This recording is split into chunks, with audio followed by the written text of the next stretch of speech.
Hi friends, as you can see, I have came with a very interesting topic today, that is chakras which are present in our body and something related to the Kundalini awakening, right? So what are these things? Around 114 energy centres identified हैं अभी तक और millions हमारी body के बाहर हैं, but जो main chakras होते हैं वो 7 चक्रास होते हैं, right. Day to day life की परफॉर्मेंसेज हैं वो इन चक्रास से बहुत ज़्यादा इफेक्ट होती है। जब आप इनका डीपर लेवल पे स्टडी करोगे then you will get to know कि how these 7 chakras play a vital role in your kundalini awakening, right. For example, जैसे सबसे पहला अगर मैं स्टार्ट करूँ अपनी बॉडी से, तो सबसे ऊपर जो चक्रा होता है उसको बोलते हैं क्राउन चक्रा। आप इसको एक विद्युत एनर्जी केंद्र समझिए, मतलब हमारी बॉडी में अलग अलग पोजीशंस पे सेंटर्स बने हुए हैं चुंबकीय विद्युत के, मैग्नेटाइज्ड एनर्जीज के, जो अपनी अपनी जो एक एनर्जी सोर्स है उसको कंज्यूम करके रखते हैं। और इनको एक्टिवेट करने से क्या होता है कि आपकी लाइफ की, आपकी फिजिकल बॉडी और आपकी स्पिरिचुअल लाइफ बैलेंस होती है। फॉर एग्जाम्पल, पहला जो हमारा चक्रा है वो है क्राउन चक्रा। क्राउन चक्रा हमारा सबसे ऊपर बॉडी का चक्रा होता है। ये चक्रा सबसे हाईएस्ट फॉर्म होता है। अगर हमारी बॉडी का एक एक चक्रा अवेकन हो रहा है तो क्राउन चक्रा में हमें कुछ ऐसी चीज़ें अनुभव हम करते हैं, लाइक पैरानॉर्मल चीज़ें या ऐसी चीज़ें, कुछ उन शक्तियों के साथ हम जुड़ते हैं जो हम रियल फिजिकल बॉडी से नहीं जुड़ सकते। उसके नीचे आता है हमारा थर्ड आई चक्रा। थर्ड आई चक्रा का मतलब होता है, जैसे आपने शिव जी को देखा, राइट, कहते हैं शिव जी की तीसरी आँख खुल गई। उसका मतलब उनके इंट्यूशन बहुत स्ट्रांग हो गए। कभी कभी लोग जो होते हैं उनको साइकिक बोला जाता है कि वो फिज़िकल चीज़ों से हो रही चीज़ों से ज़्यादा दूर की चीज़ें महसूस कर सकते हैं। उनको विजन्स आते हैं कि ये चीज़ घटित होने वाली है, ये चीज़ एग्जिस्ट रॉन्ग हो सकती है, ये चीज़ अच्छी है। तो वो इंट्यूशन पावर जो होता है, साइकिक एबिलिटीज़ होती हैं, वो थर्ड आई चक्र के बाद आता है आपका थ्रोट चक्र। थ्रोट चक्र, जैसे मान लीजिए अगर आपने अपने थ्रोट चक्रा को अवेकन कर लिया तो आपका कम्युनिकेशन, आपसे लोग बहुत ज़्यादा इन्फ्लुएंस होते हैं और साथ ही साथ आपके वॉइस में और आपकी वे ऑफ कन्विंसिंग पावर में बहुत ज़्यादा क्लैरिटी आती है। तो उस तब हम कहते हैं कि हमारा थ्रोट चक्रा एक्टिव है, राइट। थ्रोट चक्रा के नीचे आता है हमारा हार्ट चक्रा।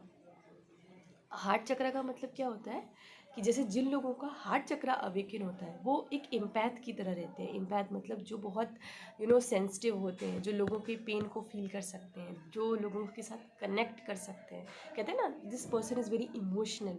तो उनका हार्ट चक्र बहुत एक्टिव रहता है। लड़कियों का ये बाय डिफ़ॉल्ट एक्टिव होता है। लड़कों का जब उन्हें जैसे किसी से प्यार होता है या किसी के साथ वो बहुत ज़्यादा अटैच हो जाते हैं तो उनका फिर ये हार्ट चक्र अवेकन हो जाता है, राइट। और हार्ट चक्र के नीचे हमारे स्टमक पे होता है सोलर प्लेक्सस।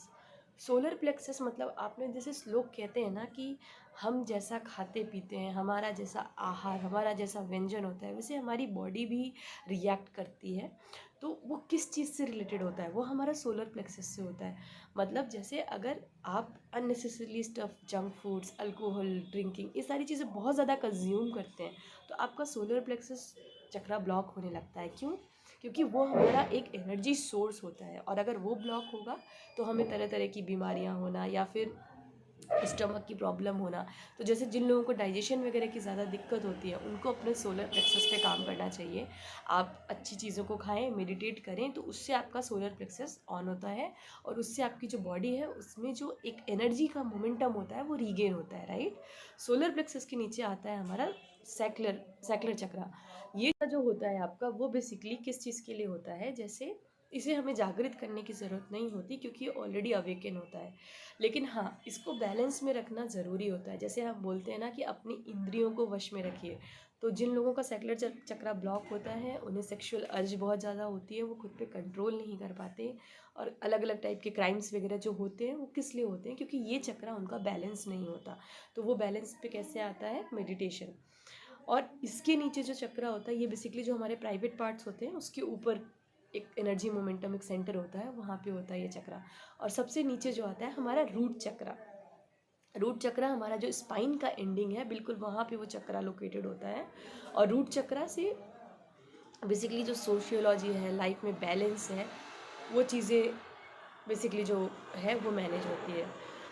अब पॉइंट आता है कुंडलिनी का, कि कुंडलिनी क्या क्या होता है। हम कहते हैं कुंडलिनी अवेकन हो गई तो मतलब हमने कुछ प्राप्त कर लिया, ऐसा कुछ नहीं है। कुंडलिनी मतलब क्या होता है, अगर मैं इसको थोड़ा सा लेमैन शब्द में समझाऊं, आपने कभी देखा होगा, आपको कभी अचानक से गूज बम्स होते होंगे, राइट? कभी अगर मान लो जैसे एकदम से कुछ सिहरन सी हुई, गूज बम्स हुआ, आपने महसूस किया होगा एक अजीब सी एनर्जी आपकी स्पाइन से होकर के जाती है, जो पूरे बिल्कुल यहाँ तक आती है, और आपको एक एक झटका सा महसूस होता है। कभी फील किया है कि कुछ गूज बम्स हुए और आपने एकदम सिहरन से महसूस की, तो उसमें क्या फील होता है? एक स्पाइनल कॉर्ड से होती हुई एक एनर्जी यहाँ पे आएगी, और यहाँ पे आकर के आपको एकदम से वो जब रूट चक्रा से होकर के वो पर्टिकुलर विद्युत एनर्जी इस क्राउन चक्रा को टच कर जाती है, तो वो जो एनर्जी स्रोत है जो बेसिकली रूट चक्रा पे होती है, उसको कुंडलिनी बोलते हैं। और जब कुंडलिनी अवेकन होती है तो उससे हमारे सारे चक्रास बैलेंस हो जाते हैं, और जब चक्रास बैलेंस होते हैं तो हमारी day to day life balance हो जाती है।